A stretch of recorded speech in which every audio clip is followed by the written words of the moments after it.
Hello সবাইকে।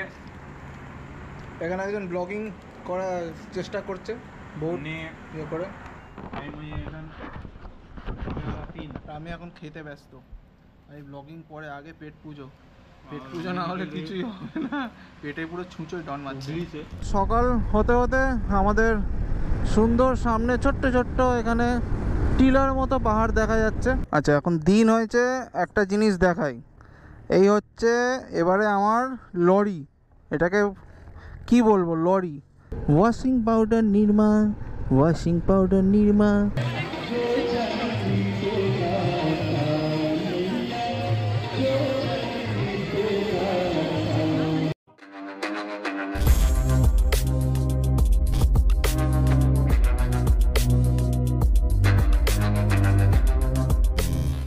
Good evening সবাইকে, একটা নতুন ব্লগে সবাইকে স্বাগত জানাচ্ছি। এখন আছি বাড়িতে, আর ব্লগটা বাড়ি থেকে শুরু করছি কারণ এবারে আমাদের ট্রিপ হতে চলেছে একটু ডিস্টেন্সে। মোটামুটি আমার এখনও পর্যন্ত যেটুকুনি আমি ঘোরাঘুরি করেছি সেই ক্ষেত্রে এটা একটা আমার অনেক বড় রাইড বলতে গেলে।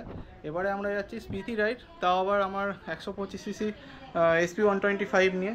তো বুঝতেই পারছো, যারা একটু কম সিসি বাইক নিয়ে যায় তাদের কাছে অনেকটা ইমোশনাল ব্যাপার। তো বেসিক্যালি স্পিড নিয়ে আমার স্পিতি যাওয়ার আগেও প্ল্যান ছিল, কিন্তু বলতে গেলে সেরকম হয়ে ওঠেনি। কারণ দুটো কারণে, একটা হচ্ছে সময়, তার থেকেও বড় কারণ হচ্ছে যেটা একটা মধ্যবিত্ত ফ্যামিলির ক্ষেত্রে যেটা হয়, সমস্ত কিছু মানে সলভ করে নিজের একটা অ্যামাউন্ট জোগাড় করা। তো অনেক কষ্টে দীর্ঘ 4-5 মাস দিন রাত এক করে এই জায়গাটার জন্য আজকে অ্যারেঞ্জ করতে পেরেছি সব। আর যেহেতু বাজেটটা অনেকটাই কম এবারে ট্রিপে, সেই জন্য SP 125 নিয়েই যাচ্ছি। তো চলো, আমার SP 125 আগেও দেখেছো যারা আমার চ্যানেল দেখো, যে ওটা আমার একটা মানে ইমোশন বাইক, কারণ ওই বাইকে আমি এর আগে নর্থ সিকিমও করেছি। তো ঠিক আছে, চলো, মানে বেশি বলতে গেলে আবার শুরুতে ইমোশনাল হয়ে যাব, কারণ অলরেডি এটা বহুদিন ধরে আমার একটা ইমোশনাল রাইড ছিল, মানে ড্রিম রাইড যেটাকে সবাই বলে, তার মধ্যে একটা এটা আমার একটা ড্রিম রাইড। তো বেশি দেরি করবো না, ঝপ করে এখন লাগেজটা গোছাই, আর দেখা হচ্ছে তোমাদের সাথে মোটর ব্লগ সেটা।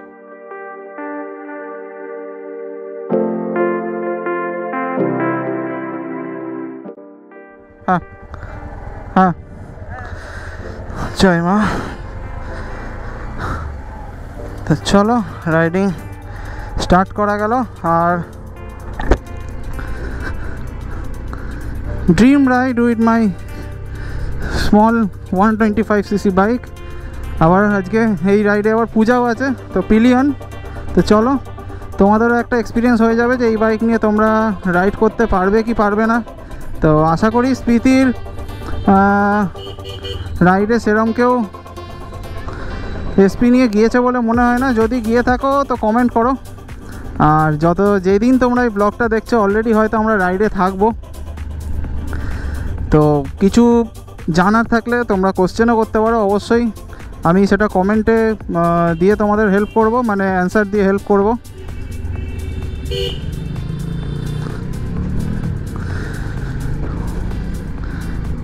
এখন আমরা ফার্স্ট যাব বর্ধমান, ফার্স্ট স্টপেজ দেবো বর্ধমান, কারণ বর্ধমানে এখানে কিছু স্টিকার ডিস্ট্রিবিউশন আছে, সেইটা দেওয়ার পর আমরা তারপর বেরিয়ে যাব বারাণসীর দিকে। তো বারাণসী আমাদের এখান থেকে ডিস্টেন্স হচ্ছে 640 কিলোমিটার। তো আপাতত দেখা যাক কটায় পৌঁছাই। আমরা বেরোলাম মোটামুটি 7টা, পুরো ডট 7টা দেখতেই পাচ্ছ এখানে ঘড়িতে 7টা বাজে। আর এখন এখানে ম্যাপে দিয়ে রেখেছি বর্ধমানে আমাদের ফার্স্ট স্টপেজ, সেটা এখান থেকে অ্যাপ্রক্সিমেট ডিস্টেন্স আছে 76 কিলোমিটার। তো দেখা যাক, সেখানে গিয়ে একবার রেস্টও নিয়ে নেব, প্লাস স্টিকারগুলো দিয়ে দেবো।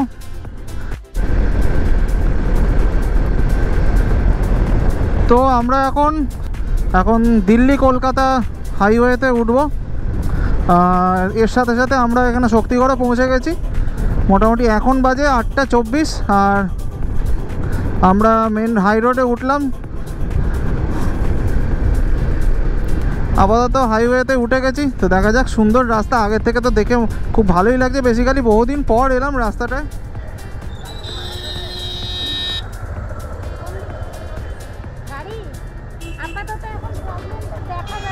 দেখছি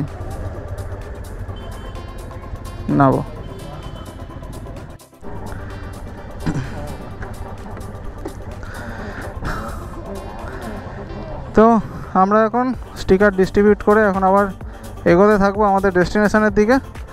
এখন বর্ধমান ক্রস করলাম, তো এখন বাজে 9:05।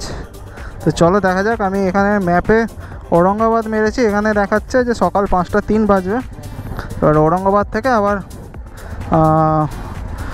পরের স্টপেজ মেরে যাব, মানে বারাণসী। তো চলো যেতে যেতে রাস্তার কী হাল তোমাদের সাথে শেয়ার করছি। যদি কোনো রাস্তার কোথাও ডাইভারশন, তা তো অনেক টুকটাক একটা দুটো জায়গায় আছে, বাদবাকি তো ঠিকই আছে, অসুবিধা নেই। তো চলো কথা হচ্ছে বাদবাকি রাস্তাতে। তো আমরা এখন ঢুকছি হচ্ছে বারবা আড্ডা এক্সপ্রেসওয়ে। রাস্তা তো এতক্ষণ যা আসছি বেশ ভালোই আসছি। এখন লোকেশান যেটা আছে সেটা হচ্ছে 9:45 বাজে, আর লোকেশান হচ্ছে পানাগড়। তো রাস্তা বলবো একদম মাখনের মতো আছে, বিন্দাস চলছে। মোটামুটি 75-80-র মধ্যে স্পিড মেনটেন করে চালাতেও পারছি, তো ঠিকঠাকই আছে। তো দেখা যাক কতক্ষণে পৌঁছাতে পারি। বেসিক্যালি বলতে গেলে এটা হচ্ছে আমার first ride in the sense, মানে এইবারে আমাদের 3 দিন অ্যাবভ 500 কিলোমিটার বা কাছাকাছি 500 কিলোমিটার রাইড আছে। যেমন আজকে যেটা আছে সেটা 650 কিলোমিটারের রাইড। আচ্ছা, তার মধ্যে কালকে আর পরশু দিন যে দুটো আছে তার মধ্যে দুটো এক্সপ্রেস ওয়ে ক্রস করার আছে, তো যেগুলো আমি ফার্স্ট টাইম এক্সপিরিয়েন্স করব এক্সপ্রেস ওয়ে ক্রস করার অভিজ্ঞতা। তো চলো সেই অভিজ্ঞতাগুলো তোমাদের সাথে শেয়ার করবো। আর এর থেকেও বড় কথা আমার কাছে সেটা হচ্ছে এই বাইকটা মোটামুটি এখন 53 to 54,000 কিলোমিটার চলে গেছে। তারপরেও এই বাইকটা আমার কাছে এতটাই ইমোশন যে আমি এটাকে নিয়ে আবার বেরিয়েছি স্পিতির উদ্দেশ্যে।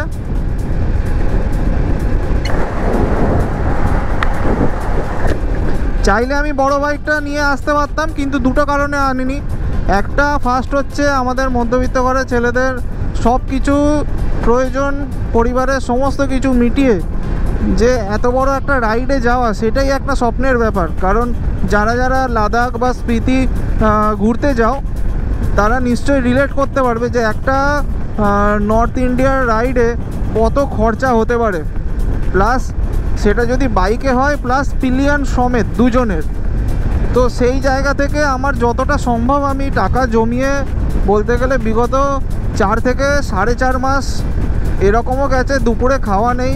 মানে যদিও এগুলো ব্লগে কতটা বলাটা যুক্তিযুক্ত জানি না, মানে সমস্ত কিছু ভুলে গিয়ে নিজের শখ আহ্লাদ সমস্ত কিছু, মানে কোনো ছুটি নেই, সমস্ত কিছু ভুলে গিয়ে কাজ করেছি। কারণ একটাই টার্গেট ছিল যে আগস্ট বা সেপ্টেম্বর মাসের মধ্যে আমাকে স্পিতি ঘুরতে যেতেই হবে, কারণ তারপর চলে আসবে পুজোর সিজনে প্রচুর ভিড় হয়ে যাবে। আর সিজনে যাওয়া আমার একদম পছন্দ না। কেন? কারণ সিজনে গেলে প্রথম কথা হচ্ছে প্রচুর ভিড় হয়, আর ভিড়ের মধ্যে রাইড করা আমি একদম পছন্দ করি না, কারণ আমি ঠিকঠাকভাবে রাইডটা করতে পারি না, মানে ঘুরতে পারি না। আমার সাথে এইবারে রাইডে আছে শিলিগুড়ির আমার বন্ধু বাপ্পা, ও রাইড করে। অ্যাকচুয়ালি ওর সাথে আমি রাইড করতে ভালোবাসি একটাই কারণে, কারণ ওর সাথে আমার রাইডিং স্টাইলটা ম্যাচ করে, সেই জন্য ওর সাথে রাইড করতে ভালোবাসি। তো চলে এসেছি আমাদের ফার্স্ট টোল। এই জায়গাটার নাম বাঁশকোপা। তো এইটাতে আপাতত আমাদের টোল লাগবে না আজকে, আশা করি আজকে কোনো টোলেই টোল লাগবে না। তো দেখা যাক কতগুলো টোল পাওয়া যায় আজকের মানে জার্নিতে। আপাতত হুগলি থেকে স্টার্ট করার পর, মানে বর্ধমানের পর এই ফার্স্ট টোল।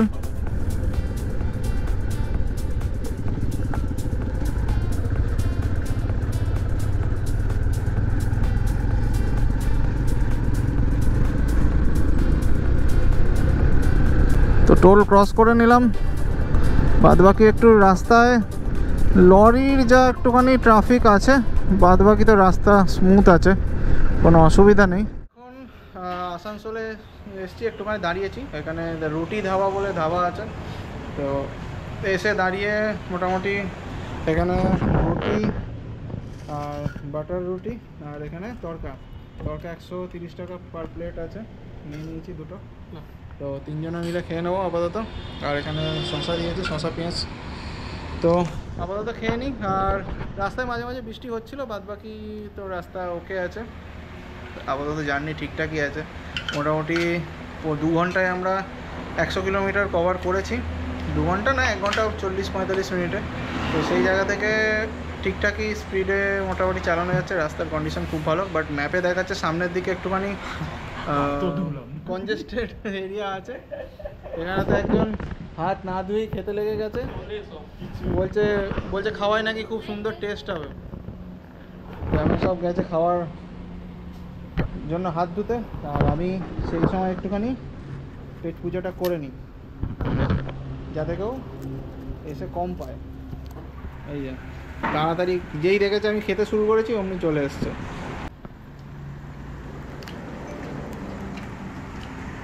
হ্যালো সবাইকে। এখানে একজন ব্লগিং করার চেষ্টা করছে, বহুত ইয়ে করে। আমি এখন খেতে ব্যস্ত, এই ব্লগিং পরে, আগে পেট পুজো। পেট পুজো না হলে কিছুই হবে না, পেটে পুরো ছুঁচোয় ডন মারছে। আমরা এখন বেরোলাম, এখন বাজে 11:52। মোটামুটি অনেকক্ষণই স্টপেজ দিলাম, তো দেখা যাক।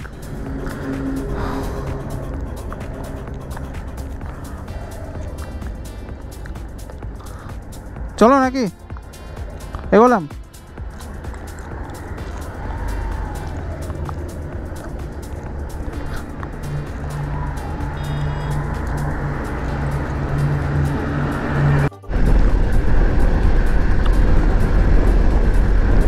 তো সামনে আসছে মাইথন ড্যাম। বেসিক্যালি মাইথন ড্যামের দিকে এখন আমরা যাব না, এই সামনে একটা মোড় আছে, এখান থেকে ডান দিকে চলে গেলে হচ্ছে মাইথন।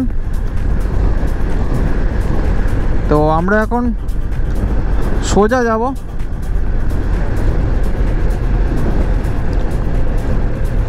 এই যে এখান থেকে ডান দিকে চলে গেলে হচ্ছে মাইথন ড্যাম, এই যে এই দিকটায়। তো আমরা এখন সোজা যাব। দেখি একদিন সময় করে মাইথনটা ঘুরতে আসতে হবে, মাইথনটাও আসা হয়নি আমার। তো দেখা যাক কবে কি সময় করা যায়, কারণ আমাদের মতো যারা মধ্যবিত্ত ঘরের ছেলেপিলে বা মানুষ বা বয়স্ক মানুষ আছে, তারাই একমাত্র জানে যে সব কিছু কাজ গুছিয়ে ঘুরতে আসাটা কতটা চাপের। তো এনিওয়ে দেখা যাক, মাইথন এইদিকে একদিন প্ল্যান করব। তো যেদিনকে আসবো সেদিনকে তোমাদের সাথেও শেয়ার করব। তো আমরা আমাদের এখন সেকেন্ড টোল সামনে আসছে। মাইথন ক্রস করার পর একটু এগিয়ে এসেই সেকেন্ড টোল আছে একটা, সে টোলের দিকে এগোচ্ছে। মোটামুটি আর 500 মিটার বাকি আছে। তো বারাণসী যাওয়ার পথে এটা আমাদের সেকেন্ড টোল। বাপরে, টোলে তো বিশাল ভিড়, লরির ভিড়ই বিশাল। বাইক কোন দিক দিয়ে যাবে রে ভাই? এদিক দিয়ে আছে বাইকের ইয়ে। এত ভিড় টোলটায়, জানি না কেন এত ওয়েট করছে এখানটায়। বাট এনিওয়ে ক্রস করে গেলাম। আপাতত এটা তো কোনো টোল লাগেনি। এখানে একটা যাওয়ার সময় একটা জিনিস দেখলাম, দেখো কত তরোয়ালের দোকান, দেখো শুধু, অসম্ভব সুন্দর লাগছে দেখতে। মানে রাস্তার সাইডে এরকমভাবে তরবারি বিক্রি হচ্ছে, দেখতেও ভাল লাগলো। জীবনে আমাদের ওদিকে তো মানে কখনো দেখি না, তো এই বিহারের এরিয়ায় ঢুকেছি, এটা বোঝা যাচ্ছে, এটাই যা। তো চলো, বাপ্পার এখন আপাতত মনে হয় পেট্রোল রিফিল করতে হবে। আমার তো হাফ ট্যাঙ্কি আছে, দেখি ও যে রিফিল করে আমিও রিফিল করে নেব। রাস্তায় এখানে একটা জিনিস বলে রাখি, বিহার এরিয়ায় কিন্তু সব পেট্রোল পাম্প কিন্তু খোলা থাকে না রাতে।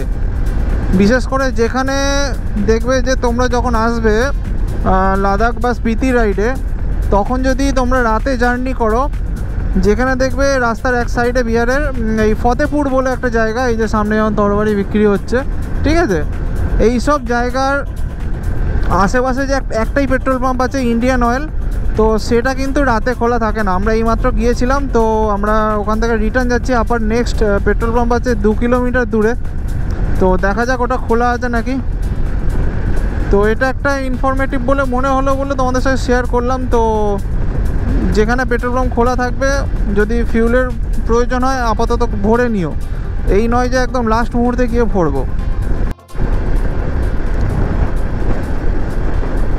তো চলে এসেছি আজকে আমাদের রাইডের 3 নম্বর টোল গেট। আচ্ছা, একটা ছোট ইনফরমেশান দিয়ে রাখি, সেটা হচ্ছে এই একটু আগে বলছিলাম বিহারে ঢোকার পর থেকে পেট্রোল পাম্প পাওয়ার একটা অসুবিধা আছে। তো সেটা একটা সলিউশন আছে। এই যে 3 নম্বর রেলগেটটা আছে, এই যে 3 নম্বর টোল গেটটা আছে, টোল গেটের আগে একটা ইন্ডিয়ান অয়েলের পেট্রোল পাম্প আছে। তো সেই পেট্রোল পাম্পটা কিন্তু সারা রাত খোলা থাকে, ঠিক আছে। তো ওই একটা ইনফরমেটিভ বলে আমার মনে হলো, তাই শেয়ার করলাম। আশা করি তোমাদের কাজে লাগবে যারা নাইট জার্নি করো। বাকি তো এমনি ঠিক আছে। আর বিহারে তাছাড়া পেট্রোলের দামটাও কম অনেকটা। তো দেখা যাক কতগুলো টোল আছে। আপাতত 3খানা টোল ক্রস করেছি। তো আমরা এখন জিটি রোড শেষ করে ধানবাদ রোডে পড়ে গেছি। তো এখান থেকে ঔরঙ্গাবাদের ডিস্টেন্স দেখাচ্ছে 121 কিলোমিটার। ঔরঙ্গাবাদ মেরেই যাচ্ছি ম্যাপেতে, কারণ ডাইরেক্ট যদি আমি বারাণসী মারি অনেকটা ঘুরে দেখাচ্ছে, মোটামুটি 150 কিলোমিটার ঘুরে দেখাচ্ছে। কেন জানি না, সেটা হয়তো গিয়ে সামনে দেখতে পাবো রাস্তার কোনো ডাইভারশান আছে বা সামথিং কিছু আছে, সেই জন্য ডাইরেক্ট বারাণসী মারলে অনেক ঘুরে ঘুরে দেখাচ্ছে। তো দেখা যাক। আপাতত আর আমাদের 2.5 ঘন্টার মতো লাগবে 120 কিলোমিটার ঔরঙ্গাবাদ পৌঁছাতে। ওই 5:40 কি 45 বেজে যাবে। এখন তো বাজে 3:08। তো রাস্তা এখানে যদি কন্ডিশন বলতে হয়, রাস্তার সামনে মোটামুটি যেটুকুনি দেখতে পাচ্ছি রাস্তা কন্ডিশন ঠিকই আছে। পুরোপুরি ঠিক বলবো না, অ্যাভারেজ বলতে পারি। কারণ রাস্তায় দেখো বাঁদিকে যদি দেখি বৃষ্টির জন্য প্রচুর জল জমেছে। তো এখন যারা রাইড করছো একটুখানি সাবধানে এসো, কারণ বৃষ্টির জন্য জলেতে একটু প্রবলেম হতে পারে। তো সেটা একটু রাতে রাইড করলে দেখে এসো। তাছাড়া রাস্তার কন্ডিশন মোটামুটি ধানবাদ রোডটা আপাতত অ্যাভারেজ কোয়ালিটির দেখছি, খুব ভালো বলতে পারছি না। কারণ জিটি রোড যেটুকুনি এলাম তো মোটামুটি 70-80তে রাইড করে এসেছি। এটা জাস্ট ধানবাদ রোডটা শুরু হলো। তো দেখা যাক সামনে গিয়ে কি আছে না আছে। তো যদি কিছু থাকে তাহলে আপডেট দিচ্ছি, তো সঙ্গে জুড়ে থাকো। তো আজকের টোল প্লাজা 4 নম্বর টোল প্লাজা এটা। তো এই টোল প্লাজাটা অ্যাকচুয়ালি এতটাই অন্ধকারে কিছু বোঝাই যায় না। অন্ধকারে যখন আর টোল প্লাজা আছে, বড় টোল প্লাজা, বাট আলো সাফিসিয়েন্ট নেই, এটাই যা। ওই 4 নম্বর টোল প্লাজা ক্রস করার পর একটা ডাইভারশান আছে। তো ডাইভারশানের অবস্থাটা জাস্ট দেখে নাও। ডাইভারশানের অবস্থাটা আবার দেখে নাও, খুব খতরনাক কিন্তু।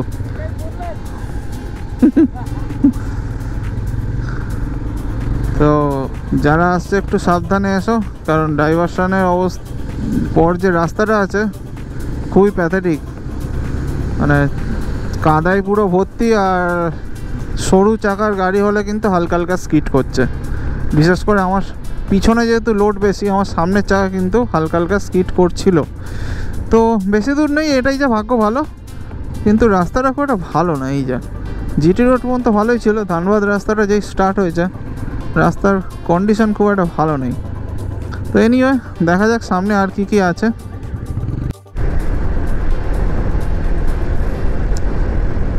তো সময় এখন ভোর 5:03, আর আমরা ক্রস করছি আজকে আমাদের 4 নম্বর টোল প্লাজা। মোটামুটি দিন হতে শুরু করেছে আস্তে আস্তে। আমাদের ঔরঙ্গাবাদ আর 37 কিলোমিটার বাকি। আর বারাণসী যদি বলি, বারাণসী মোটামুটি 200 কিলোমিটার মতো বাকি।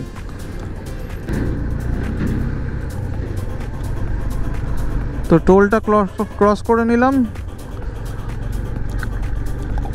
আপাতত এই টোলেও কোনো টোল প্লাজা মানে টোল ফ্রি লাগলো না। দেখা যাক, আস্তে আস্তে দিন হচ্ছে।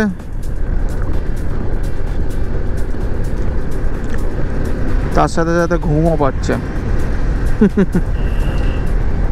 তো দেখি সামনে কোথাও চায়ের দোকান পেলে, হ্যাঁ চায়ের দোকান খুলেছে, আর একটু যাওয়া যাক। ঔরঙ্গাবাদে গিয়ে সেরকম হলে একটু চা ফা খাবো, নাহলে মোটামুটি সারা লাইট এর আগের যে স্টপেজটা দিয়েছিলাম অলমোস্ট 130 কি 135 কিলোমিটার এরকমই গাড়ি চালানো হচ্ছে বেসিক্যালি। তো এবারেও ভেবেছি দেখি 120 কিলোমিটারের পর স্টপেজ দেবো। তো দেখি যতটা যাওয়া যায়, আর তার আগে যদি ঘুম পাই তো তার আগে দাঁড়াতেই হবে, কারণ ওটা তো ম্যান্ডেটারি ব্যাপার।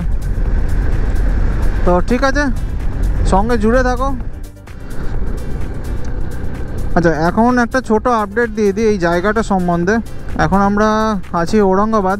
তোমরা যদি ডাইরেক্ট হুগলি বা কলকাতা থেকে বারাণসী মারো, তাহলে দেখবে এই জায়গাটার জন্য না তোমাদের ঘুরে অনেকটা 1-150 কিলোমিটার ঘুরে দেখায়। তো ওইভাবে না দেখে তোমরা যখন আসবে স্পিতি বা লাদাখ, তখন ঔরঙ্গাবাদ ফার্স্ট স্টপেজ দেবে, দেন ঔরঙ্গাবাদ থেকে তোমরা বারাণসী দেবে। তাহলে কি হবে, এই জায়গাটা সাইডে যে রোডটা আছে এই রোডটা দিয়ে কিন্তু তোমাদের নিয়ে যাবে। আর না হলে কি হবে, না হলে কিন্তু ওই 1-150 কিলোমিটার ঘুরে ঘুরে যেতে হবে। ওই একটুখানি ডাইভারশানের জন্য, মোটামুটি 1-1.5 কিলোমিটার ডাইভারশান ছিল এটা, এই জন্য কিন্তু ওই মোটামুটি 100 কিলোমিটার মতো ঘুরে দেখাচ্ছে, মানে দেখায় ম্যাপে। তো আমি এখন এই রোডটায় উঠে গেলাম, আবার এখন ম্যাপ আমার কিন্তু ঠিকঠাক কাজ করছে। তো এইটুকুনি জাস্ট বলার ছিল। দিন তো হয়ে গেছে, দেখা যাক কত তাড়াতাড়ি হোটেলে পৌঁছানো যায়। বেসিক্যালি হোটেল টোটেল তো কিছু ঠিক নেই, এই প্রথম ট্রিপ হচ্ছে যেটাতে আমার কোনো ঠিকই নেই হোটেলে কোথায় কি যাব, কি থাকবো না থাকবো। তো এটা সম্পূর্ণ একটা নতুন এক্সপিরিয়েন্স হচ্ছে আমার সব দিক থেকেই। আউট অফ বেঙ্গল বলো, একদিনে মানে একদিনে না, কম সিসির বাইকে একটা লং ট্রিপ, সমস্ত কিছু। আচ্ছা, এখন দিন হয়েছে, একটা জিনিস দেখাই। এই হচ্ছে এবারে আমার লরি, এটাকে কি বলবো, লরি।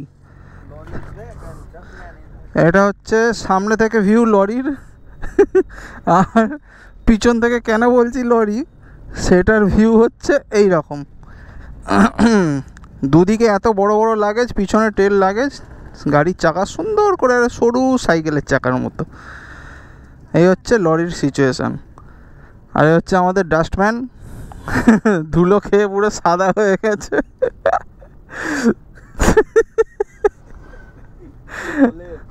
আর একজনের এতক্ষণে মুখে ফেসিয়াল হলো, মুখের কালো ফেসিয়ালটা উঠলো সারাদিনের রাতে।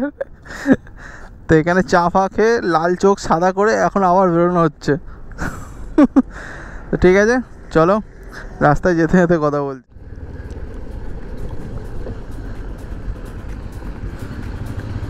তো আমরা এখন ঢুকছি আমাদের ফার্স্ট ডে রাইডের হুগলি টু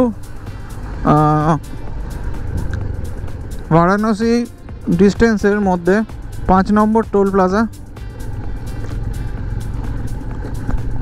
কিন্তু টোলের আগে যে রাস্তা, খতরনাক রাস্তা। মানে স্পিতি যাওয়ার আগে এখানেই মোটামুটি স্পিতির প্র্যাকটিস করিয়ে দিচ্ছে, এরকম অবস্থা, এত জঘন্য রাস্তা। তো এটা তো টোল দিতে হলো না, ক্রস করে নিলাম।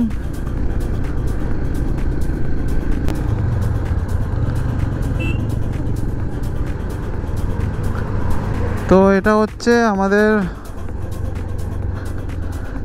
আজকের জার্নির মানে up to Varanasi 6th toll plaza, 6 number toll plaza.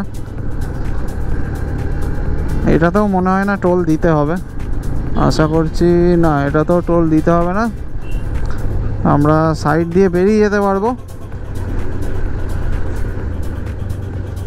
কিন্তু টোল প্লাজার আগে যে রাস্তাগুলোর অবস্থা না, খুব প্যাথেটিক একদম।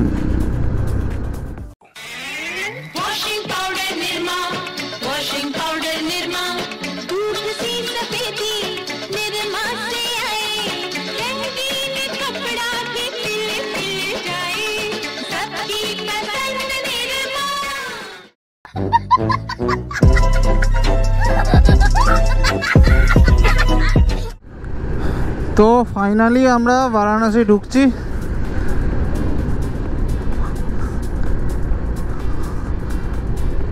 এখন নিচে সরয়ু নদী দেখতে পাচ্ছ, ক্যামেরায় আসবে কিনা জানি না, বাট নিচে এই সাইডটাতেই আছে। খুব চওড়া নদীটা, খুব সুন্দরও লাগছে, তবে ডিপ বেশি নেই বলে মনে হচ্ছে।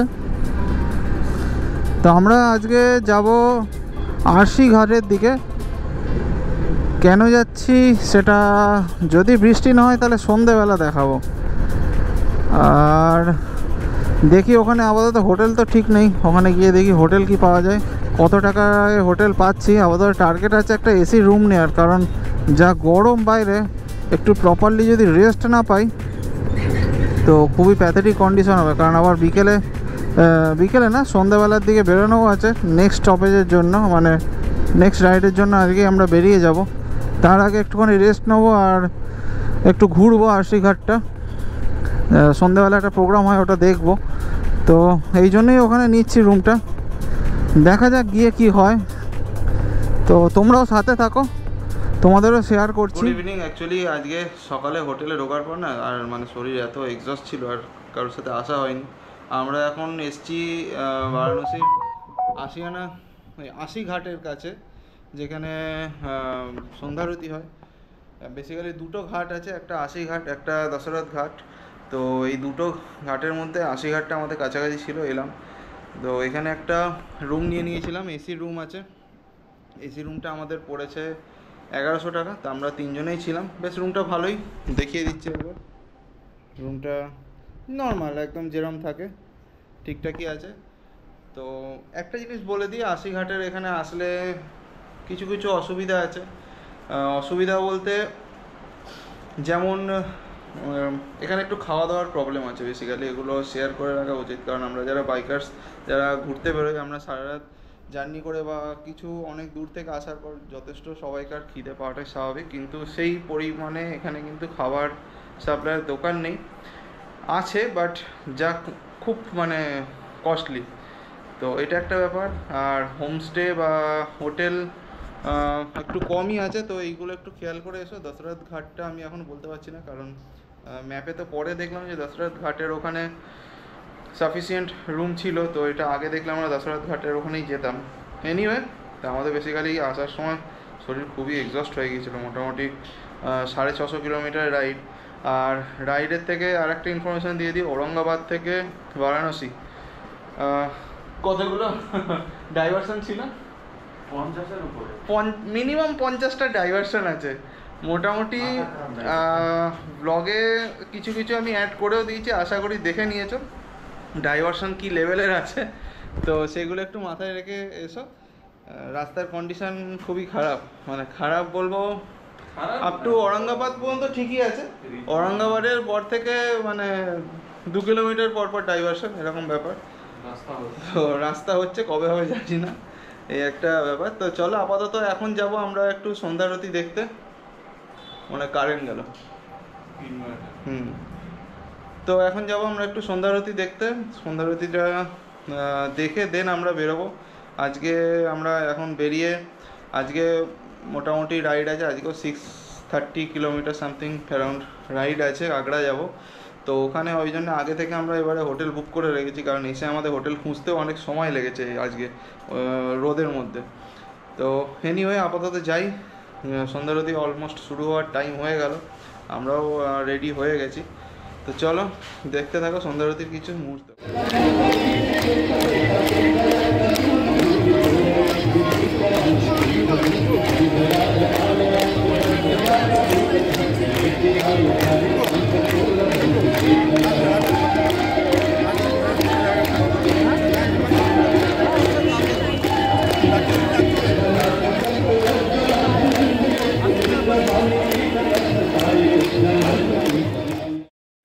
ঘাট থেকে যখন সন্ধ্যারতি দেখে ফিরছিলাম তখনই তার পাশে দেখলাম অনেক দোকান আছে। তো সেখান থেকে আমরা দুটো জিনিস ট্রাই করেছিলাম। একটা ছিল ফুচকা, যেটা প্লেট হিসাবে নিয়েছিল, দাম নিয়েছিল 20 টাকা, আর খেতে বেশ সুস্বাদুই ছিল। আর আরেকটা নিয়েছিলাম আলু বড়া চাট, এটারও দাম নিয়েছিল 20 টাকা। এই দুটো খাওয়ার পর আমরা ঠিক তার উল্টো দিকে দেখলাম একটা লস্যির দোকান আছে। তো লস্যির দোকানে ভিড় দেখে সেখানে গিয়ে লস্যিটা ট্রাই করে দেখলাম, সত্যিই কিন্তু অসম্ভব সুন্দর ছিল। তো বলবো তোমরা কেউ গেলে কিন্তু এই লস্যিটা কিন্তু অবশ্যই ট্রাই করো। আমরা সন্ধ্যারতি থেকে চলে এসেছি, আর দেখতেই পাচ্ছ মোটামুটি ঘেমে একদম অবস্থা খুব খারাপ। আর সন্ধ্যারতি ভালোই লাগলো, আর সঙ্গে তো বাইরে একটু এখানকার যে ফেমাস চাট আছে, লস্যি আছে, এগুলো খেয়েও দেখলাম, বেশ ভালো টেস্টি আছে। তো আজকের ব্লগটা আর বাড়াচ্ছি না, ব্লগটা এখানেই শেষ করছি। আর নেক্সট ব্লগও এখান থেকেই শুরু হবে, কারণ নেক্সট আমাদের সেকেন্ড দিনের যে রাইডে আমরা দুখানা এক্সপ্রেসওয়ে ক্রস করতে চলেছি। তো দেখতে থাকো, ততক্ষণ নেক্সট ব্লগের জন্য রেডি থাকো। আর টিল দেন, বাই।